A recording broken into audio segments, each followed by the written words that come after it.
சிவா, சகானா குட்டி இன்னமும் ஏரோப்ளேன் பொம்மை வேணும்னு கேட்டு அடம் பிடிச்சிட்டு இருக்கா. அட நீங்கள் வேற, பாப்பாவே ஏரோப்ளேன் செஞ்சு விளையாண்டுக்கிட்டு இருக்கு.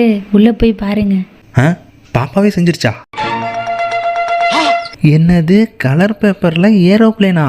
செமையா இருக்கே. செல்லம், அப்பாவுக்கு தூக்கமே வர மாட்டேதுடா செல்லம். ஒரு கதை சொல்றியா? சொல்லு செல்லம். பாப்பா கார்ல போயிட்டு இருந்தியா? அப்புறம் யானை ரோட்ல நடந்து போயிட்டு இருந்துச்சா?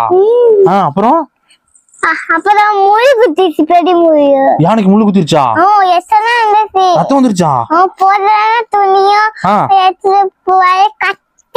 அது பவுடரும் துணியும் எடுத்துட்டு போய் யானை காலை கட்டிட்டியா? அப்புறம் என்ன பண்ண? யாரு? யானை உனக்கு தேங்க்ஸ் சொல்லிச்சா? எல்லாருக்கும் எல்லாருக்கும் ஹெல்ப் பண்ணணுமா? சூப்பரா செல்லடி.